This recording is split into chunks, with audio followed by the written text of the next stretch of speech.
Bienvenidos a nuestra cita de cada viernes llamada Cabrera Coffee. Hoy con un invitado especial, es uno de nuestros aliados estratégicos en Bogotá. Se trata de Javier Mantilla, él es abogado especializado en temas de derecho laboral. Javier, bienvenido a nuestra cita de todos los viernes llamada Cabrera Coffee.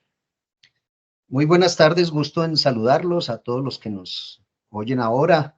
y a ti particularmente por esta muy buena oportunidad para hablar de temas de actualidad laboral y de seguridad social. Exactamente, ese va a ser el tema del día de hoy. Vamos a estar hablando exactamente sobre reglamentación del ejercicio de la contratación colectiva en empleados públicos. Y qué mejor manera de hacerlo que con uno de nuestros expertos que nos acompaña en la ciudad de Bogotá. Y vamos a empezar preguntándole sobre cómo percibe usted el impacto de esas modificaciones realizadas por parte del Ministerio de Trabajo de cara a la regulación de la negociación colectiva, específicamente cuando hablamos de empleados públicos. Bueno, pues digamos que no es un tema de actualidad, empecemos por ahí, porque este tema ya ha venido siendo recurrentemente, digamos, estructurado, gobernado por diferentes disposiciones que han emitido el gobierno nacional en uso de su facultad reglamentaria, y esta es una de ellas. Pero digamos que antes de responder puntualmente cuál sería el impacto de las modificaciones, que desde luego es muy importante en tanto como se ha anunciado y es de público conocimiento porque está en las redes y en los anales de las demandas judiciales, pues este decreto, el 243 del 2014, fue demandado por el suscrito y entiendo que hay otras demandas por varias de las normas allí contenidas, de suerte que el impacto, pues, desde el punto de vista del ordenamiento jurídico, pues es adverso porque violenta varias normas o conculca diversas disposiciones de nuestra Constitución política e incluso de la ley, porque no olvidemos que es un decreto reglamentario. Pero más allá de eso, de lo cual seguramente hablaremos más tarde, lo relevante aquí es que este es un tema que desde hace rato, desde el año 1991, el Congreso, el Constituyente, le impuso al Congreso de la República la necesidad de expedir el Estatuto del Trabajo. Hago mención a eso porque indudablemente este será uno de los puntos que en ese estatuto, que está en mora de producirse hace ya varias décadas, pues debería estar allí presente porque considero que todo el tema de la contratación colectiva de los empleados públicos debe reformarse. Debe reformarse porque lo que se ha hecho desde la expedición de la Constitución del 91 es ir otorgando una serie de derechos y garantías a estas organizaciones sindicales que, si bien, por supuesto, los trabajadores del sector público, del sector estatal, deben tener el derecho no solo de asociación, sino desde luego el de contratación colectiva, pues como tiene unas limitantes constitucionales y legales, esto ha hecho que entonces esto funcione de manera distinta, se tengan algunas cortapisas para su ejercicio, que repito, tienen un fundamento constitucional y legal, pero que a mi juicio deberían eliminarse. De suerte que, pues el impacto de estas modificaciones, digamos que de manera general es negativo para aquellas organizaciones minoritarias, por cuanto, como se lee del texto de varias normas del texto del decreto 243, pues allí se hacen unas exigencias precisamente por tener esa condición de ser minoritario. Y aquí vale la pena decir ya de entrada, para que nos ilumine toda la conversación, que pues en Colombia la Constitución no prevé tipos de sindicatos por virtud del número de afiliados. Sí prevé la ley unos requisitos mínimos para constituirse, y una vez cumplidos esos requisitos, un sindicato con 1.000 trabajadores o 5.000, o un sindicato con el número mínimo 25, es exactamente el mismo. De suerte que para la negociación colectiva este no puede ser un criterio habilitador para generar diferenciaciones de esa índole, en particular aquellas que terminan afectando derechos fundamentales como el de contratación colectiva y, por supuesto, el derecho de asociación sindical. Bueno, esa parte me llama mucho la atención porque sin duda vemos que hay un riesgo. Y hay dos conceptos que tienden a ponerse en el panorama, y es el de la equidad y la justicia, que a simple vista la gente tiende a usarlos como si fueran sinónimos, pero uno lo empieza a ver y posiblemente no lo son. Entonces, a la luz de este panorama, podríamos pensar de que las condiciones para esos sindicatos van a dejar de ser justas o equitativas. A ver, yo lo que creo es que son desproporcionadas, más que justas o equitativas, porque finalmente lo justo y lo equitativo terminan siendo conceptos que, dependiendo de ciertos escenarios, de ciertos periodos, de ciertas situaciones históricas, coyunturales, pues se manejan de una forma u otra. Pero lo que sí es claro es que lo que allí se consagra en muchas de las normas demandadas resulta siendo desproporcionado. Ya dije que decirle a un sindicato, o sancionar o castigar a un sindicato, digamos, removiéndolo de la mesa de negociaciones por no haber presentado o por no haber acordado con las demás organizaciones sindicales un pacto único, por ejemplo, o por no haber llegado a la famosa certificación del número de afiliados a que se refiere el decreto, de manera inmediata se le sanciona con que se expulsa de la negociación. Esto en términos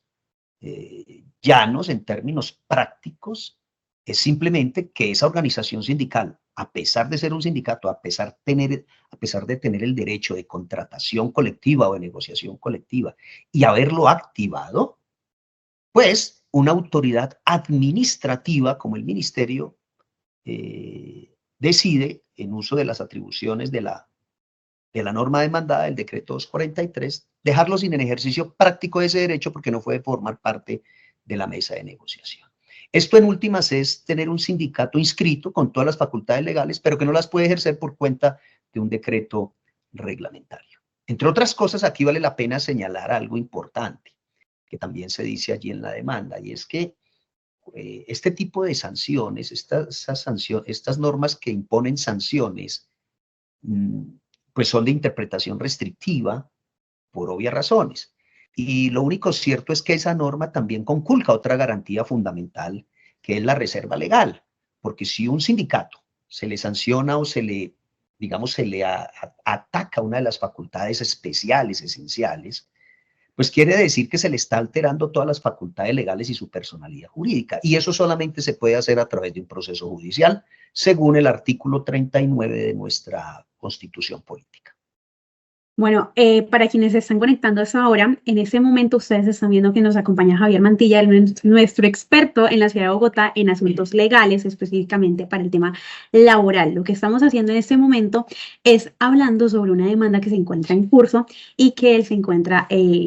precisamente demandando, valga la redundancia, y que ustedes pueden tener a mayor profundidad y mayor detalle a través de nuestras redes sociales, en el newsletter, donde les explicamos un poco la situación en la cual se encuentra este proceso. Vamos a cambiar un poco de tema y vamos a hablar sobre el registro de los certificados de afiliados. Efectivamente, se podría pensar de que este documento no debería ser la única reglamentación que permita generar como el estado de transparencia o representatividad de un sindicato, sino que valdría la pena pensarse en otros documentos.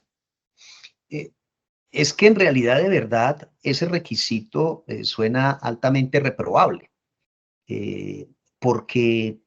como ya te dije, digamos que la Constitución prevé unos derechos muy sólidos, muy fuertes, que se derivan del derecho del consagrado en el artículo 39 de nuestra Carta Política, que es el derecho de asociación sindical, y dentro de él el derecho de contratación colectiva, que está por ahí en los artículos 56, 55 de la Constitución Nacional.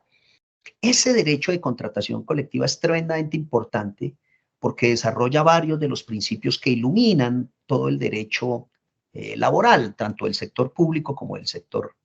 privado. De suerte que ese tipo de obstáculos, ese tipo de requisitos que tienden a menoscabar el ejercicio de estas garantías son inadmisibles. Llámelo certificación, llámelo acta, llámelo formulario, ponle el nombre que quieras. El ejercicio de esta atribución constitucional es libre y simplemente tiene algunas limitaciones en tratándose de servidores públicos, como ya lo dije al inicio de esta conversación, porque la misma Constitución lo prevé, en tanto le asigna ciertos temas que no pueden ser materia discusión en la negociación colectiva con los servidores del Estado, porque está asignada competencialmente a algunos órganos distintos, ¿sí?, del Estado, como por ejemplo el Congreso de la República. De suerte que ese tipo de exigencias es francamente inadmisible y va en contravía de la Constitución Nacional y la ley.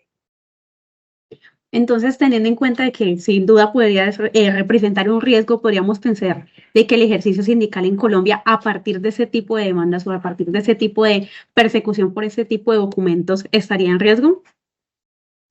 Pues indudablemente, porque limita el libre ejercicio del derecho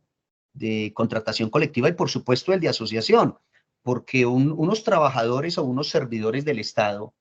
que saben que su sindicato es minoritario frente al otro, ¿cierto? Desde el punto de vista de la negociación, pues no van a querer estar en el minoritario, como quiera que el que tiene todo el poder de negociación, ¿cierto? En principio va a ser el mayoritario, dado que el que tiene que plegarse a aquel por temas de representatividad, pues es el minoritario. Dicho de otra manera, por tener un número menos de afiliados, este es un sindicato de categoría B, mientras que el que tiene un mayor número de afiliados de categoría A. Además, ya la jurisprudencia se ha pronunciado sobre ese particular y ha señalado precisamente que ese tipo de distinciones no resultan razonables, ¿sí? No tienden a proteger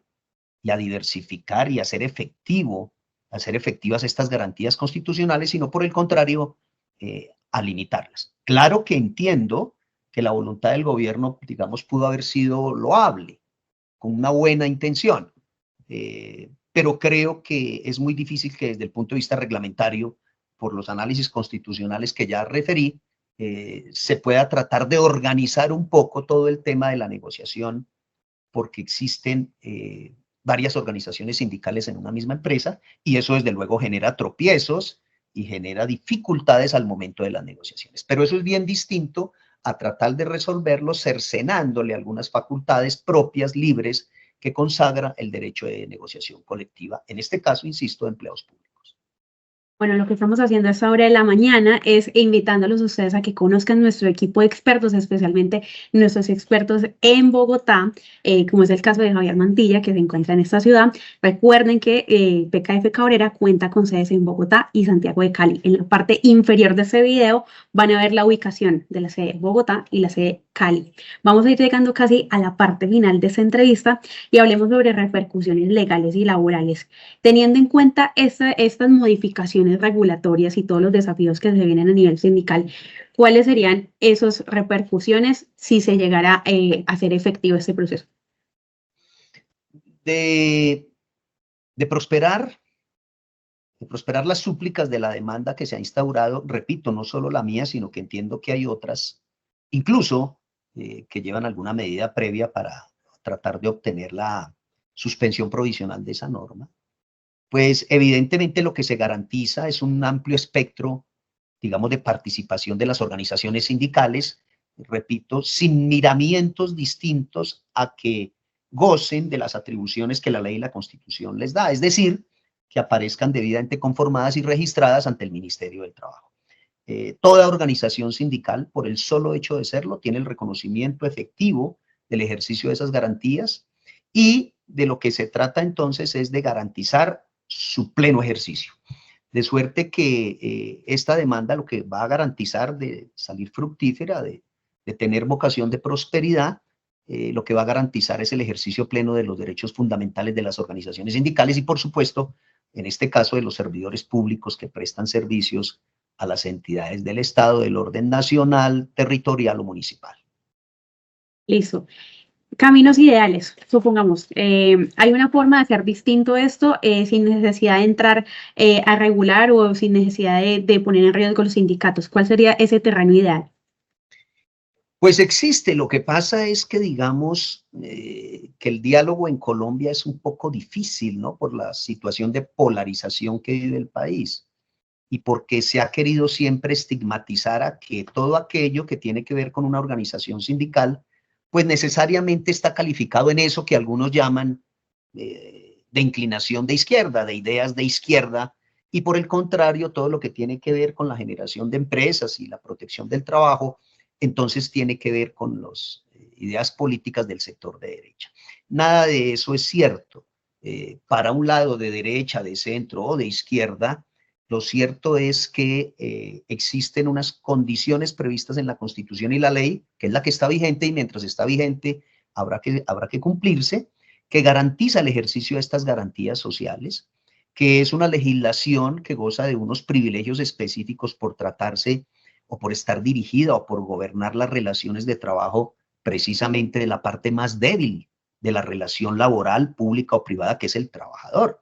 Entonces, estas organizaciones sindicales en desarrollo de esos postulados, de esos principios universales, por ejemplo, el de mínimo de derechos y garantías, pues lo que persigue es tratar de mejorar las condiciones de trabajo de sus afiliados, de suerte que si todas coinciden en eso, porque eso está en la ley y en la Constitución, debería ser fácil ponerse de acuerdo en lo mismo, porque tienen el mismo objetivo. Sin embargo, eso no ocurre por protagonismos, por egoísmos de algunas organizaciones sindicales, por falta de la capacidad de diálogo para tratar de encontrar y presentar en unidad de negociación el pliego de condiciones respectivo. Ahí hay que hacer un trabajo importante de mucha educación para los señores negociadores, para los señores presidentes de las organizaciones sindicales, para los afiliados allí que pertenecen a estas organizaciones, pues para que desde el interior de las mismas se promuevan estos procesos de concertación, diálogo y acuerdo a fin de evitar que haya multiplicidad de pliego, lo que indudablemente dificulta un poco la negociación, pero no la hace imposible, la dificulta. Eso por un lado. Y por el otro lado, desde luego, también acciones de tipo legal, como ya lo señalé, o de tipo constitucional mejor, en donde se haga una reforma integral de todo el proceso de negociación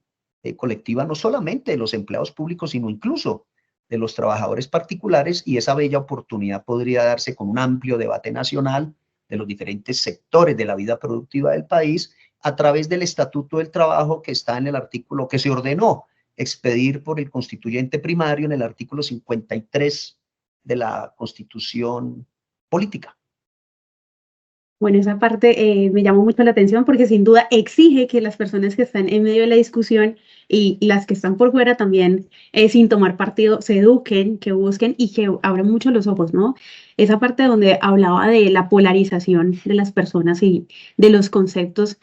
también es muy llamativa, ¿no? Porque tendemos a estigmatizar, o la gente tiende a estigmatizar el ejercicio sindical. Y sin duda, ¿podría ser este tipo de medidas un reflejo de ese tipo de visiones? Sí, indudablemente no sobra decir que, y es obvio, es elemental lo que voy a señalar, pero por elemental pareciera no tenerse presente. No puede haber empresas si no hay trabajadores, por lo menos hasta hoy. Yo no sé, al cabo de 20 años, o de pronto menos, si con la inteligencia artificial y los robots y la robótica, puedan todos los trabajadores ser reemplazados por máquinas. Es posible, ya hemos visto avances importantes en eso, pero hoy con lo que tenemos, lo que es cierto es que esto es como un matrimonio, ¿no? En donde es necesario lo uno y lo otro, es necesario el hombre y la mujer, bueno, o parejas del mismo sexo,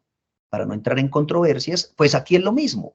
Es necesario los empresarios, dueños de los medios de producción, con sus trabajadores, que son los que ponen en movimiento esos medios de producción y logran generar la riqueza, ¿sí? Que es lo que mueve al empresario legítimamente, ¿no? Porque una persona hace empresa fundamentalmente cuando son con ánimo de lucro para obtener una ganancia, una utilidad, ¿no?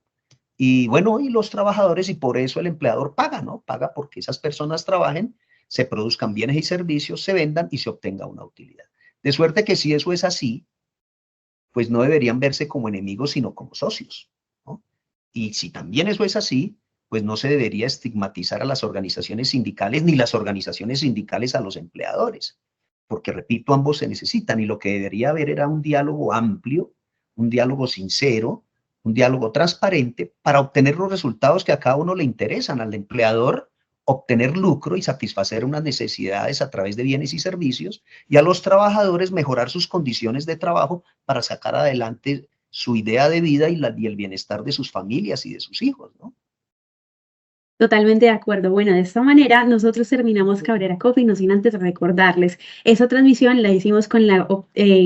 finalidad de que ustedes conozcan un poco más sobre la reglamentación del ejercicio de la contratación colectiva en empleados públicos, una demanda que se encuentra liderada por el doctor Mantilla y que, por cierto, él hace parte de nuestro equipo de expertos que nos acompañan en la ciudad de Bogotá. Javier, muchísimas gracias y a todos ustedes por acompañarnos este viernes al otro lado de la pantalla. Luis, a ti muy gentil, muchas gracias y bueno, espero que